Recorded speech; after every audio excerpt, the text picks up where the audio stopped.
When the first episode of The Dukes of Hazzard aired in January of 1979, nobody expected that a show about two cousins tearing up the dirt roads of a fictional Georgia county in an orange Dodge Charger was about to capture the entire country.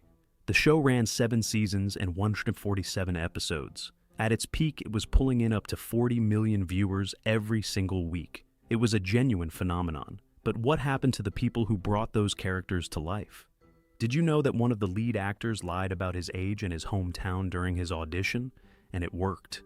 That another cast member went on to serve in the United States Congress after the show ended, and that a third one nearly died in a plane crash before he ever became famous, and that the entire history of television could have looked completely different. Today we're going back to the people who made Hazzard County feel real, and finding out where life took them after the cameras stopped rolling. Number 1, James Best as Sheriff Rosco P. Coltrane. If the Dukes of Hazzard gave the world one truly unforgettable character beyond the Dukes themselves, it's Sheriff Rosco P. Coltrane. Always one step behind those dang Duke boys, with his signature, I love it, and an undying devotion to his perpetually napping Basset Hound, Flash. Behind that comedic exterior was one of the most serious, most rigorously trained actors in the entire cast. James Best was born Jewel Franklin Guy on July 26, 1926, in Powderly, Kentucky. His mother died when he was 3 years old, and he was placed in an orphanage. He was later adopted by a family named Best, which is where his stage name comes from. He studied acting in the military, settled in Hollywood after his discharge, and spent the 1950s and 60s racking up more than 80 films and hundreds of television episodes. When he was offered the role on The Dukes of Hazzard in 1979, he was already 52 years old. Here's what's fascinating. Rosco was originally a completely different character. Tough, serious, genuinely menacing. It was Best himself who convinced the producers to turn him into a bumbling fool, drawing on the voices and faces he'd been making at home to entertain his daughters. The producers loved it and gave him the green light. He also pushed hard to add a dog. He wanted an animal that was absolutely lazy and completely useless at police work. Flash was born. Best appeared in 141 episodes. After Hazzard, he kept working, taught acting at the University of Mississippi and the University of Central Florida, became a recognized painter whose work sold in galleries across the country, wrote his memoirs, and even directed a sequel to his 1959 cult horror film, The Killer Shrews. On set, he was a quiet mentor to younger cast members. John Schneider said he learned more in a single day with Best than from anyone else in an entire year. On April 6, 2015, James Best passed away in a hospice facility in Hickory, North Carolina from pneumonia. He was 88 years old, the man who made the villain funny, and therefore unforgettable. Number 2, Sorrell Booke as Boss, Hogg. Most viewers in the 1980s, watching that fat, corrupt county commissioner with the cigar and the immaculate white suit, couldn't have imagined that behind Boss Hogg was one of the most educated men in all of American show business. And yet, Sorrell Booke was born on January 4th, 1930, in Buffalo, New York, into a family of physicians. As a child, he was already entertaining his father's patients by impersonating their voices and acting out little scenes in the waiting room. By the age of 9, he was performing on local radio. He studied at Columbia University and earned a master's degree from the Yale School of Drama. He spoke 5 languages fluently, a skill that served him well during his service in military counterintelligence during the Korean War. That's the real Boss Hogg. When Booke took on the role of Jefferson Davis' Boss Hogg in 1979, he was 49 years old. He built the character by studying real Southern political figures, drawing on the speaking styles of Senators Sam Ervin and Strom Thurmond. What almost nobody knew, Booke wasn't actually fat. He wore padding under his costume to inflate his figure to near mythical proportions. He once summed up the character like this: "He's despicable, and that's exactly why he works." His castmates adored him. James Best remembered that he and Booke were largely responsible for shaping the spirit of the show. Most of the scenes between Rosco and Boss Hogg were improvised, made up on the spot, far from what the script said. The producers watched and kept everything. After Hazzard ended in 1985, Booke worked much less as illness took hold. In his final years, he focused almost exclusively on cartoon voice work. On February 11, 1994, Sorrell Booke died of colorectal cancer at his home in Sherman Oaks, California, surrounded by his daughter Alexandra and his son, the Nicholas. He was 64 years old. Number 3, Denver Pyle as Uncle Jesse Duke. Some actors spend their entire careers searching for the role that truly fits them. Denver Pyle found his at 59. It was the patriarch of the Duke family, wise, a little gruff, but full of warmth. Uncle Jesse. Denver Del Pyle was born on May 11, 1920, in Bethune, Colorado, into a farming family. His life before Hollywood reads like a classic American adventure story. He played drums in jazz bands, worked the oil fields in Oklahoma, and fished on shrimp boats in the Gulf of Mexico. During World War II, he served in the Merchant Marine. After the war, he landed in Los Angeles, stumbled onto an amateur theater group, and caught the eye of an agent. That's how it all started. Through the 1950s and 70s, he worked constantly in westerns and crime dramas, appearing in iconic series like Gunsmoke and Bonanza, and memorably playing Texas Ranger Frank Hamer in Arthur Penn's 1967 classic Bonnie and Clyde. But his longest, most beloved role was Uncle Jesse on the Dukes of Hazzard, 146 episodes from 1979 to 1985. He was 59 years old at his first appearance. He's one of only 3 main cast members to appear in the most episodes, alongside Sorrell Booke and Catherine Bach, all 3 present in 146 of the show's 147 episodes. Away from the set, he sponsored an annual fishing tournament in Texas for years that raised over $160,000 for children's programs. In 1996, he was diagnosed with cancer. Despite his illness, he still appeared in the first reunion TV movie, The Dukes of Hazzard, Reunion, in 1997, his final role. Just 2 weeks before he died, on December 11, 1997, Denver Pyle received his star on the Hollywood Walk of Fame. It was his last public appearance. He passed away on Christmas Day, December 25, 1997, from lung cancer. He was 77 years old, a man who came to acting late and almost by accident, who became one of the most beloved TV fathers of an entire generation. Number 4, Waylon Jennings as the narrator. Almost nobody saw his face, just his hands, fingers moving across guitar strings in the opening of every episode. But his voice? Everybody knew that voice. Waylon Jennings, the narrator of the Dukes of Hazzard, wasn't just a storyteller. He was the soul of the show. Waylon Arnold Jennings was born on June 15, 1937, in Littlefield, Texas.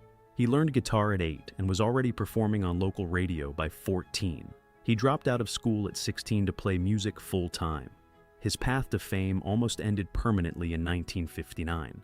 He was scheduled to board a plane with Buddy Holly, Richie Valens, and the Big Bopper. At the last minute, he gave up his seat to a sick friend. The plane went down. Everyone on board died. Jennings survived, and that moment haunted him for the rest of his life. By the late 1970s, he was already a legend of outlaw country, one of the founding fathers of an entire musical movement. When CBS offered him the chance to narrate a new show in 1979, he said yes. He'd done something similar before. He'd narrated the 1975 film Moonrunners, which was the direct precursor on which the Dukes of Hazzard had been built. Jennings wrote and performed the main theme, Good Old Boys, which hit number 1 on the country charts and number 21 on the Billboard Hot 100, his biggest crossover hit in that format across his entire career. He was 42 years old at the first episode. For 6 seasons, he guided the audience through the adventures of Hazzard County, and appeared on screen exactly once in 1984 in an episode called Welcome, Waylon Jennings. By that point, he had already conquered a serious cocaine addiction. He said himself he'd quit in the spring of 1984. Hazzard ended in 1985. In 2001, shortly before his death, Jennings was inducted into the Country Music Hall of Fame. On February 13, 2002, he died in his sleep from complications of diabetes at his home in Chandler, Arizona. He was 64 years old. His voice lives on in every frame of the Dukes of Hazzard, and that's the best tribute there is. Number 5, Ben Jones as Cooter Davenport Cooter, the mechanic, the Duke's best friend, the guy with a wrench in his hand and a permanent grin on his face. The character was written with a specific actor in mind from the very beginning, and that actor was Ben Jones. Benjamin Lewis. Jones was born on August 30th, 1941, in Edgecombe County, North Carolina. He grew up in the working-class neighborhoods of Portsmouth, Virginia, literally in a house with no running water or electricity next to a rail yard. He started drinking at 16, had his run-ins with the law as a young man, but managed to pull himself out of it. He enrolled at the University of North Carolina, discovered theater, and never looked back. In 1975, Jones appeared in Guy Waldron's film Moonrunners, the very film that served as the blueprint for the Dukes of Hazzard. Waldron remembered him. When casting for the series began in 1978, Jones was living less than 2 miles from the filming location in Covington, Georgia. He was the first actor selected. He was 37 years old when the show premiered. Cooter appeared in 142 of the 147 episodes. After Hazzard ended, Jones did something nobody saw coming. He ran for office. He served in the United States House of Representatives for Georgia as a Democrat from January 1989 to January 1993, becoming one of the very few TV actors to actually become a lawmaker. After Congress, he returned to acting and appeared in primary colors alongside John Travolta. He also opened a chain of museums dedicated to the Dukes of Hazzard called Cooter's Place, with locations in Tennessee and Virginia, published his memoirs, and still performs with his band, the Cooter's Garage Band. In 2026, Ben Jones is 84 years old, and he hasn't lost a step. Number 6, Sonny Shroyer as Deputy Enos Strait. The good-hearted deputy who was head over heels for Daisy Duke, too honest to truly serve Boss Hogg, and too guileless to understand how thoroughly he was being played. Enos Strait was one of the most lovable supporting characters in the show, and his portrayer, Sonny Shroyer, lived a life far richer than you might expect. Otis Burt Sonny Shroyer Jr. was born on August 28, 1935, in Valdosta, Georgia. In high school, he was a football star who earned a scholarship to Florida State University. But an injury ended his athletic career, and he transferred to the University of Georgia, where he earned a degree in business administration. In 1961, a chance encounter with a photographer, there to cover a college football game, put him in the spotlight wearing a team uniform and opened the door to modeling. From there, commercials and small parts led him to Hollywood. He acted alongside Burt Reynolds in The Longest Yard, Gator, and Smokey and the Bandit. He nearly got permanently typecast as a heavy, but in 1979, the role of Enos changed everything. He was 43 years old at the first episode. Enos connected so deeply with audiences that the character got his own spin-off, Enos, 1980-1981. But the series never found its footing and was canceled after 18 episodes. Shroyer returned to the main show, starting in the 5th season. One of the most unexpected details of his career. He appeared in Forrest Gump, 1994, as legendary coach Paul Bear Bryant. In 2026, Sonny Shroyer is 90 years old. He's long since stepped back from the screen, but remains one of the most warmly received guests at fan conventions. Number 7, Rick Hurst as Deputy Cletus Hogg, Boss Hogg's cousin, Roscoe's loyal sidekick, the one who inevitably ended up in the pond during every car chase. Cletus Hogg embodied good-natured clumsiness with genuine charm. And his portrayer, Rick Hurst, was in real life just about the opposite of his character. A well-educated, thoughtful, serious man with a razor-sharp wit. Richard Douglas Hurst was born on January 1, 1946, in Houston, Texas. He earned a bachelor's degree from Tulane University, then a master's in dramatic arts from Temple University in Philadelphia. His first acting teacher was Cecil Pickett, a drama professor at the University of Houston and father of actress Cindy Pickett. He made his television debut in 1971 on The Doris Day Show, the same production Denver Pyle had appeared in several seasons earlier. He joined the Dukes of Hazzard in 1980 during the 3rd season when Enos left for his spin-off and Cletus stepped in beside Rosco. Hurst appeared in 55 episodes. He was 34 years old when he joined the show. After Hazzard, he kept working steadily. Appearances on Murder, She Wrote, and in the film Groundhog Day. His son, Ryan Hurst, went on to become a well-known actor in his own right, recognized especially for his roles in Titans, Sons of Anarchy, and The Walking Dead. On June 26, 2025, Rick Hurst passed away in Los Angeles. He was 79 years old. The official cause of death was not disclosed. For fans of the Dukes of Hazzard, it was a shock. He had still been in touch with his castmates just a week before he died. Number 8. Byron Cherry as Coy Duke. There's a chapter in the history of the Dukes of Hazzard that fans would rather forget, but the story isn't complete without it. In 1982, John Schneider and Tom Wopat walked off the set over a dispute about merchandising royalties. CBS had to keep the show on the air no matter what, and 2 replacements appeared on screen. Byron Cherry was born on April 17, 1955, in Atlanta, Georgia. A serious athlete, he played football at East Tennessee State University alongside his older brother. He holds a black belt in karate. Before getting into acting, he worked as a flight attendant for Eastern Airlines. Fate had already put him in the same room as John Schneider. Both had auditioned for the role of Bo Duke back in 1978. Schneider got it. When history repeated itself in 1982, under very different circumstances, Cherry won. He played Coy Duke, a cousin of Bo and Luke, in 19 episodes of the 5th season. He was 27 years old at his first appearance. The audience response was ice cold. Fans missed the originals and didn't hide it. Ratings dropped. Wopat and Schneider's contracts were renegotiated, and mid-season, Bo and Luke were back.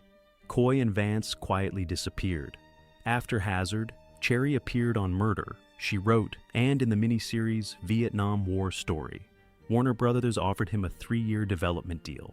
Even so, the breakout role that would have launched him never came. In 2026, Byron Cherry is 71 years old. He lives in California and regularly shows up at fan conventions around the world. Autographs, memories, and his own General Lee parked out front. He's made his peace with his place in Hazzard history. Number 9, Christopher Mayer as Vance Duke. Always right there alongside Byron Cherry was the other replacement, the charismatic dark-haired Christopher Mayer as Vance Duke, Luke's cousin. Their stories were tightly bound together, on screen and off. Christopher Mayer, born George Charles. Mayer III was born on February 21, 1954, in Manhattan, New York. He grew up in Ridgewood, New Jersey, the oldest of 7 kids. By his own account, he was a slightly crazy kid who played football, wrestled, ran track, and killed himself to get good grades. He graduated from Colgate University. He joined the show with Byron Cherry in September 1982. He was 28 years old, the same 19 episodes, the same cold reception from the public. But during that stretch, a real friendship took root between him and Cherry. Deep and lasting, one that held right up until Mayer's death. After Hazzard, he kept working. The soap opera Santa Barbara, the role of T.J. Daniels from 1987 to 1989, guest appearances on Star Trek, Deep Space Nine, and his most memorable late career role, attorney Kenneth Falk in the 1997 comedy Liar Liar with Jim Carrey. He was married 3 times to actresses Terry Copley, Eileen Davidson, and Shauna Sullivan. All 3 marriages ended. On July 23, 2011, Christopher Mayer was found dead at his home in Sherman Oaks, Los Angeles. Natural causes. He was 57 years old. Byron Cherry, when he heard the news, said, "When my oldest son died, Chris was the first person I called, because I knew he was going to pull me through." Those words say more than any role ever could. Number 10.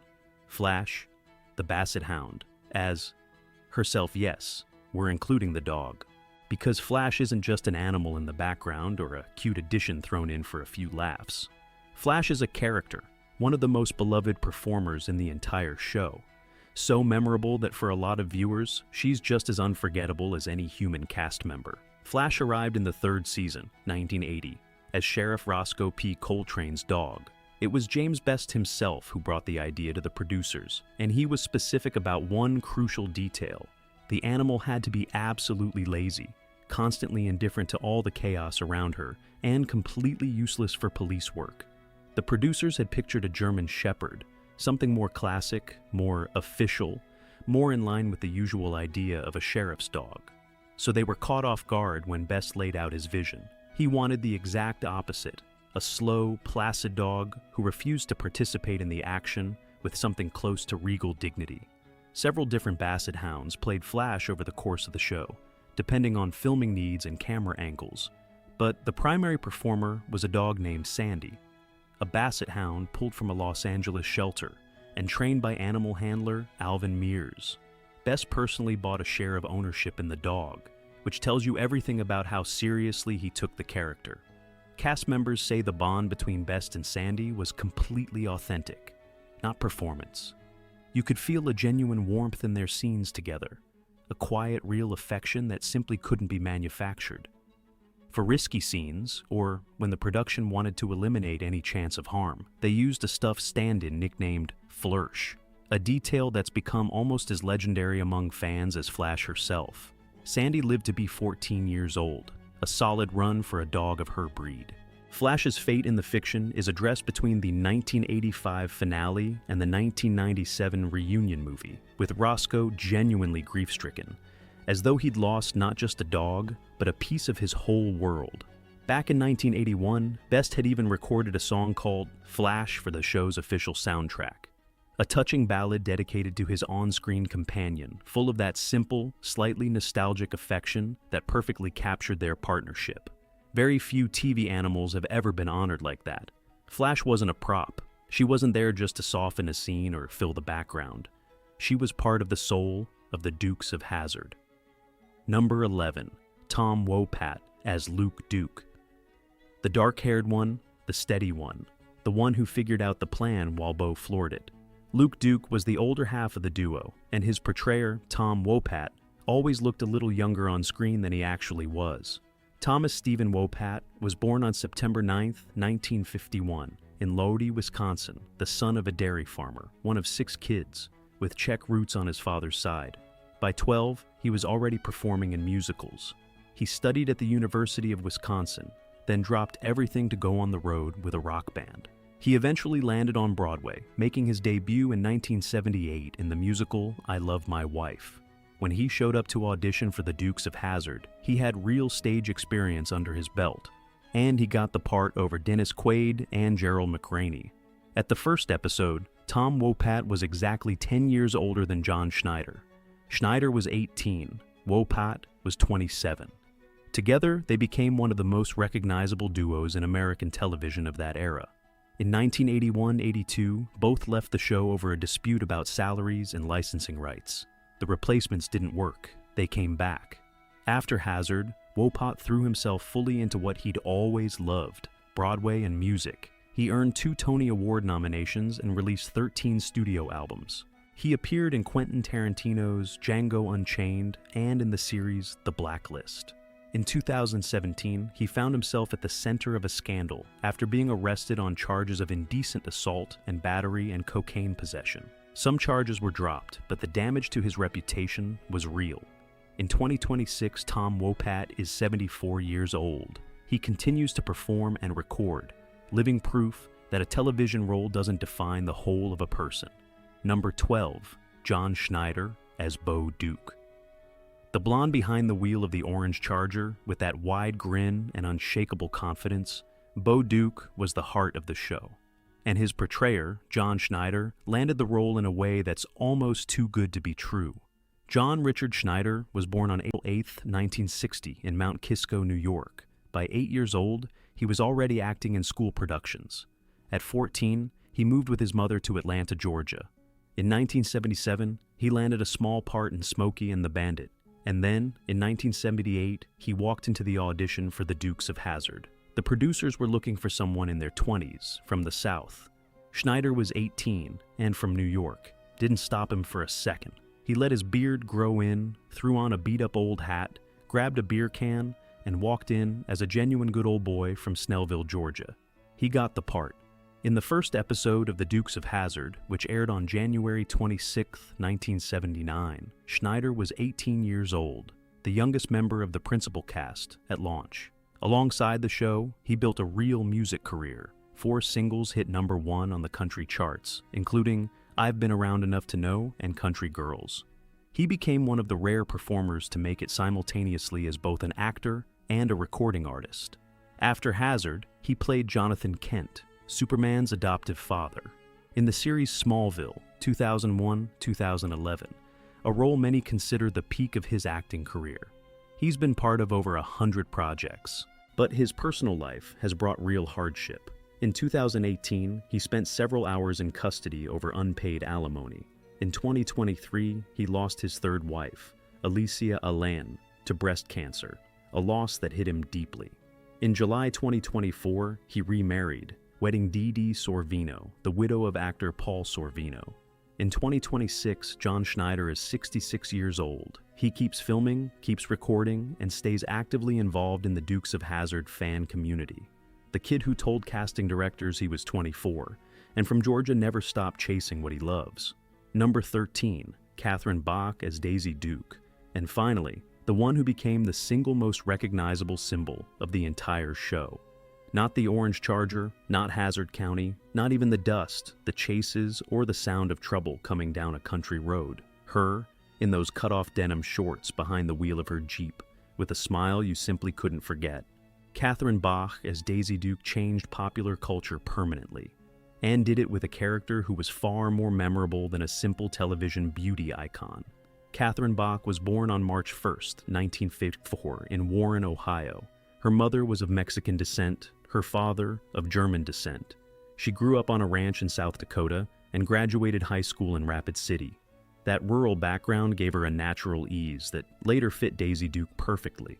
Not polished in an artificial way, but confident, grounded, and believable.